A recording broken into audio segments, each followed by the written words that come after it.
성관이 특검법, 성관이에 대한 특검법 여야 합의가 있었습니다. 법안이 통과가 됐고요. 이 법안 통과 내용에 대해서 장동혁 당대표께서 여러분들께서 더 쉽게 이해하실 수 있게 기자회견까지 열어서 또 설명을 해주셨습니다. 장동혁 대표께서는 판사 출신답게 이 조문 하나하나 좀 깊게 짚어주시면서 디테일하게 설명을 주셨는데요. 제가 조금 더 쉬운 표현으로 여러분들께 한 번 더 요약해서 전달을 드리면서 시작을 하겠습니다.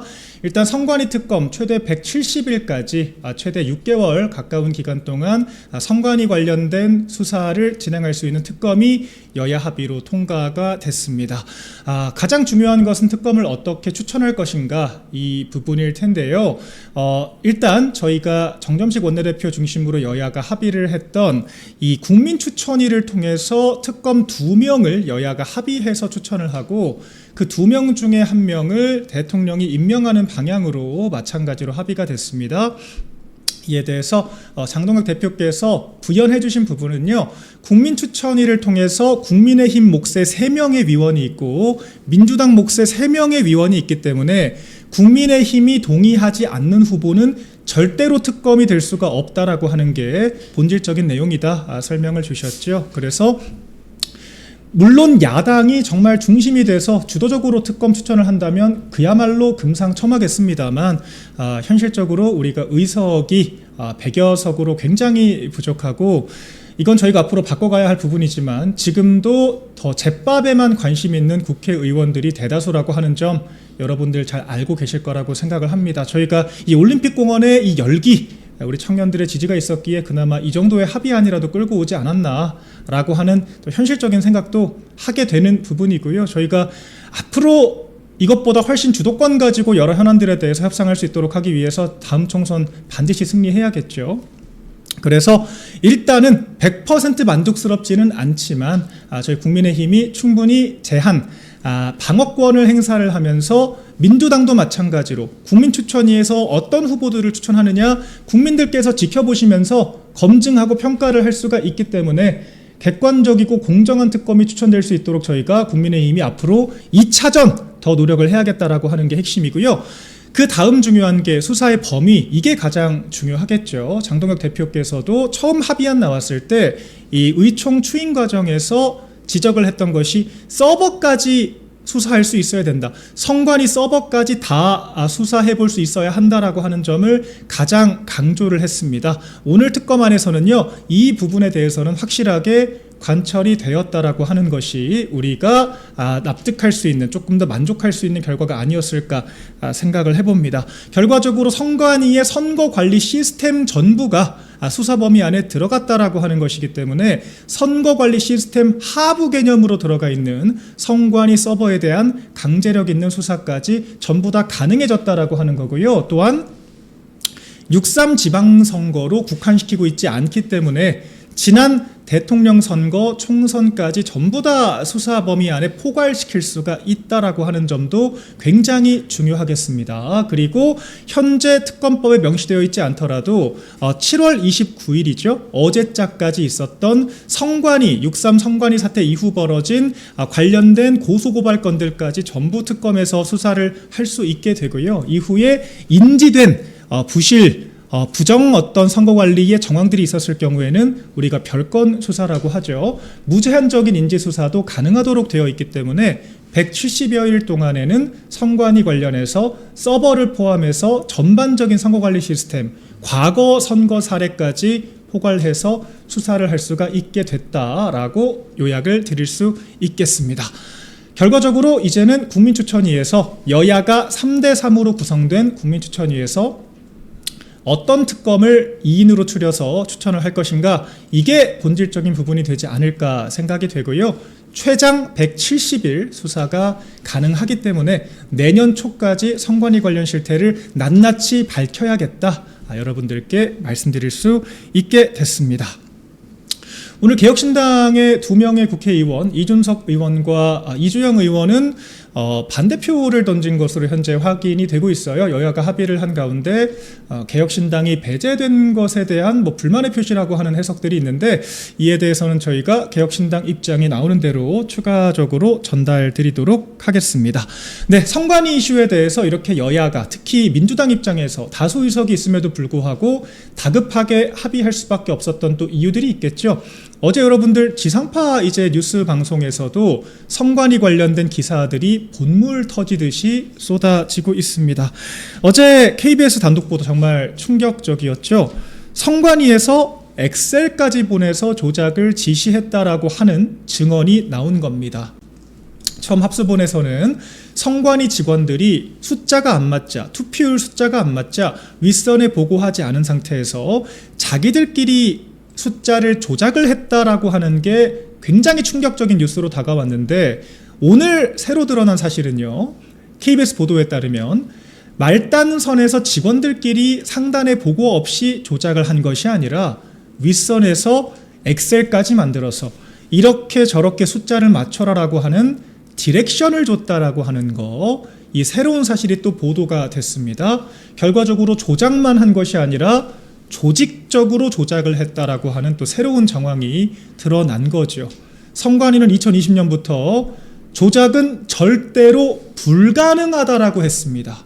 조작을 안 했다 뿐만 아니라 불가능하다라고 얘기했는데, 조작이 가능하고 조작을 실제로 했고 그것을 조직적으로 했다라고 하는 것까지 드러났기 때문에 이제 와서는 이 선관위에 대해서 해체 수준의 대개혁이 필요하다라고 하는 이 문제인식을 비껴갈 도리가 없어졌다라고 하는 거죠. 자, 어제 JTBC에서도 또 단독 보도가 나왔습니다. 2025년 대선, 2024년 총선, 2022년 지선까지 선관위의 자료를 모두 다 들여다볼 지금 준비를 하고 있다라고 하는 거죠. 합수본 차원에서도 이미 과거 선거 이력들까지 전부 수합을 해서, 이게 왜 중요하냐면 과거에도 똑같은 문제가 발생했는지를 일단 살펴야 되지 않겠습니까?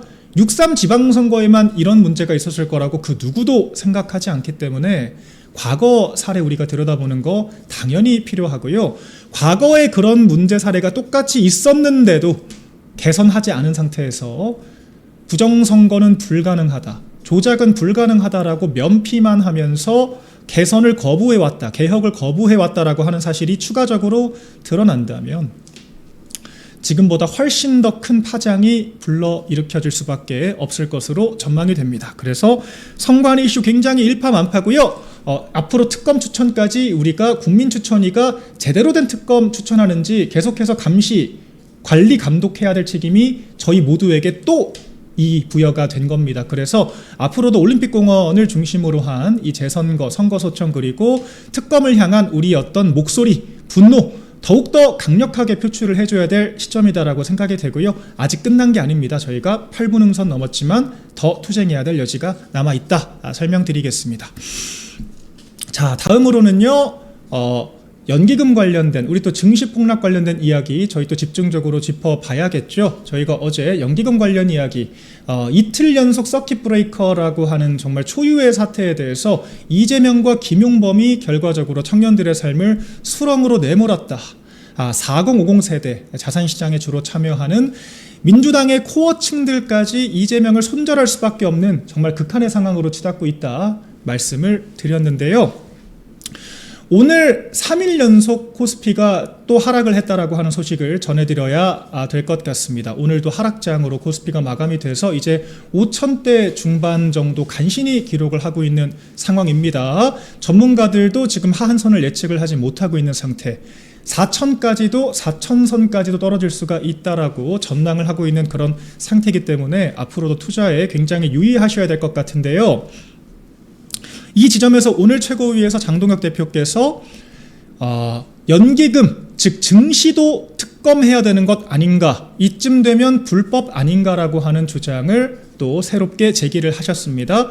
저희 박민영 TV에서도 어제부터 연기금 특검 진작부터 필요하다라고 계속해서 말씀을 드렸죠. 이게 왜 지금 심각하냐, 국민연금 재단에서 이 코스피의 폭등으로 인해서 코스피가 9천까지 치솟으면서 국민연금이 수익을 실현은 못했지만 평가 수익 자체가 늘어나게 됐고, 그것으로 우리 국민연금 고갈 연수가 6년 이상 늘어났다라고 하는 실적을 공개를 했습니다. 그런데 주식을 가지고 있다라고 하는 것이 수익이 실현된 것은 아니죠.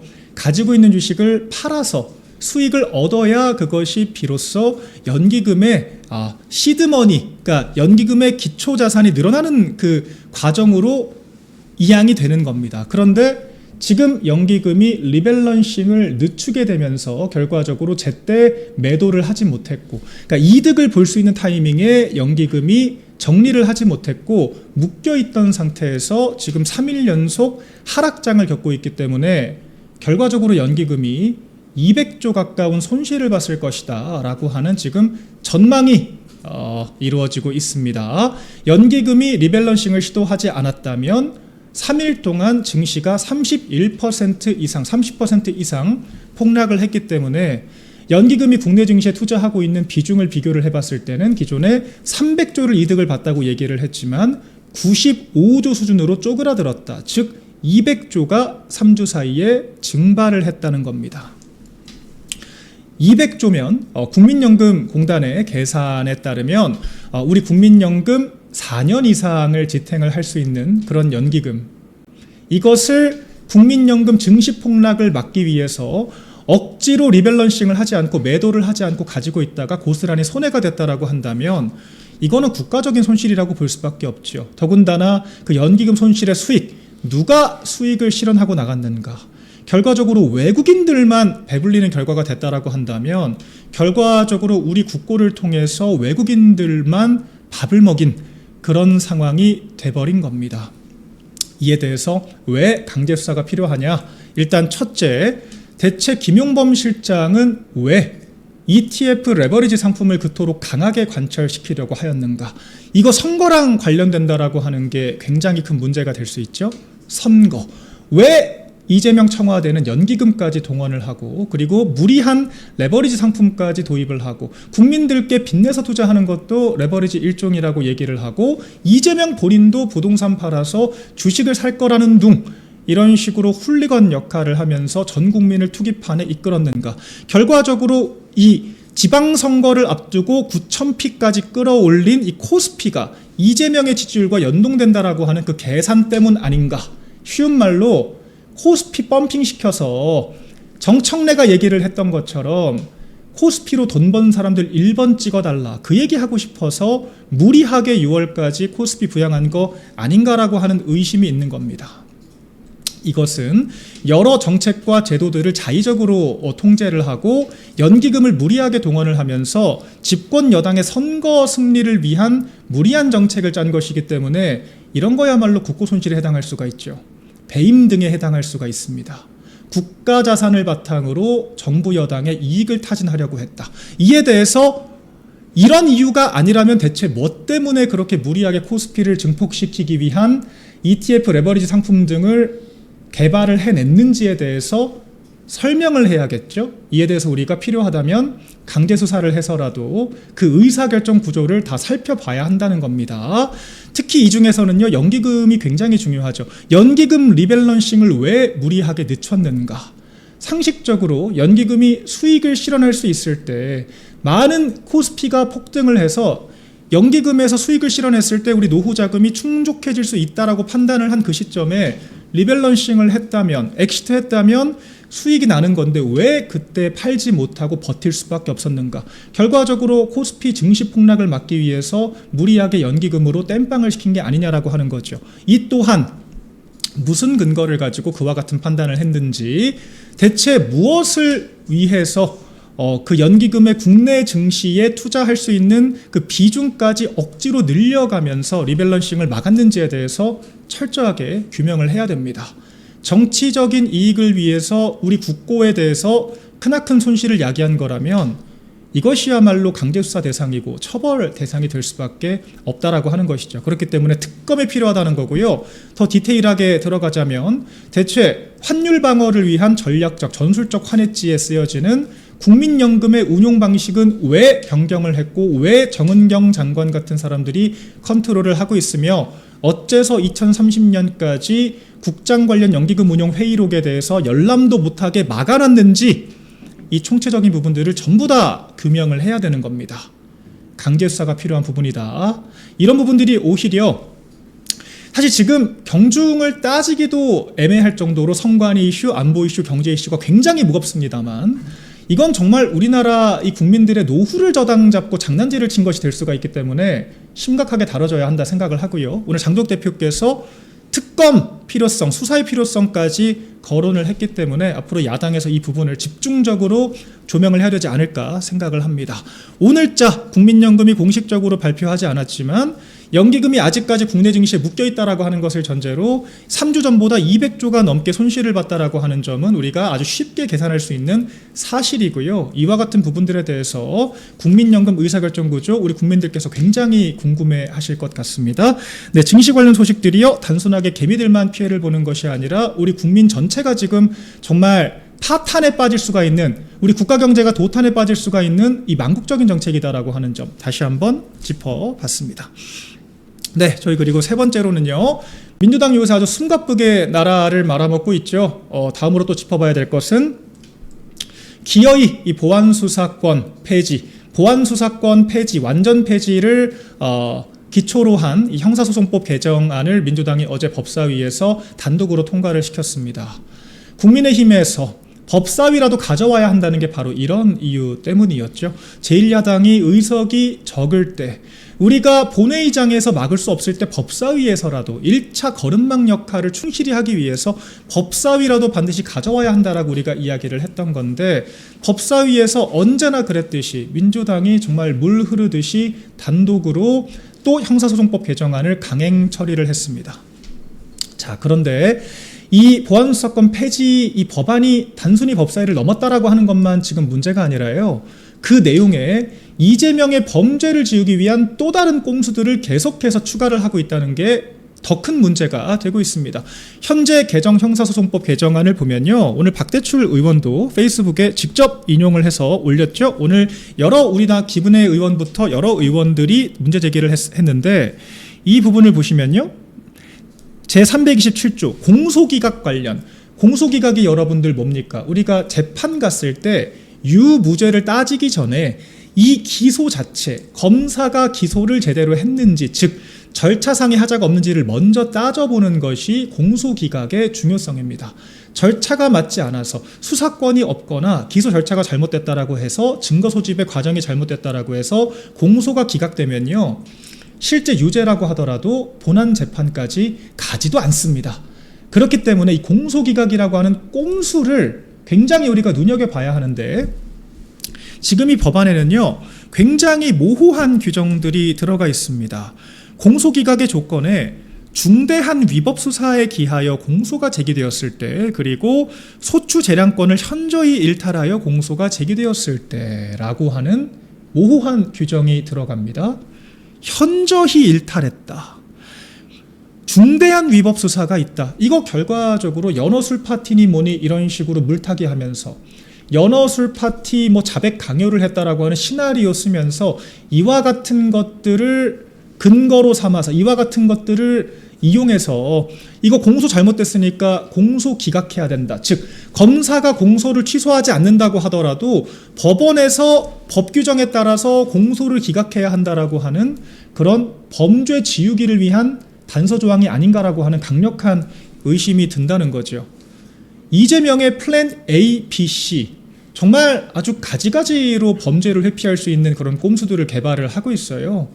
부동산에는 근저당이라고 하는 새로운 민간요법을 개발을 하더니 형사소송법상으로는 법 자체를 없애거나 법을 못 없애면 공소 자체를 취소하라고 검사들을 압박하거나 검찰을 해체해서라도 공소 취소가 안 된다라고 하면 법원에 가서 이거 공소 기각 사유예요 라고 이야기를 하면서 재판 자체를 회피해버리는 정말 오만 기묘한 방식으로 이 법치를 누더기로 만들어서 이재명 범죄 지우기 하나에만 집중하고 있는 이런 타락한 집권 여당의 모습 여러분들께서 목도를 하고 계십니다. 이에 대해서요 이제 필리버스터가 진행될 예정입니다. 필리버스터가 진행될 예정인데요. 여러분들 아시다시피 이 무제한 토론이라고 하는 거, 이 무제한 토론도 국회 3분의 1 의석이 있어야 무제한 토론이 가능합니다. 현행 필리버스터 관련된 관련 법 규정상 3분의 2, 즉 180명 이상의 의결이 있으면 24시간이 지난 후에 필리버스터를 강제 종료할 수 있는 규정이 있기 때문에 결과적으로 다 한동훈 씨로 귀결이 되죠.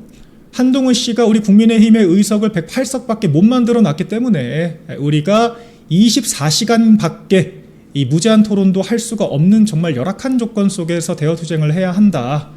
이 말씀을 드리겠습니다. 한동훈 씨가 필리버스터 자기 넣어달라고 그렇게 노래를 부르던데 결과적으로 11번에 들어갔더라고요. 11번 무소속 한동훈 씨 들어가 있는데 한동훈 씨에게 기회가 돌아갈 일이 없을 것 같죠. 24시간 제한인데 통상 장동혁 당대표는 단독으로도 24시간을 채웠을 정도로 필리버스터 열기가 굉장히 뜨겁기 때문에 기회가 안 돌아갈 겁니다. 그런데 누구를 탓하겠습니까? 한동훈 씨가 120석만 가져왔어도 11번이건 110번이건 필리버스터 기회는 왔을 텐데 본인 업보라고 생각해야지 어쩌겠어요?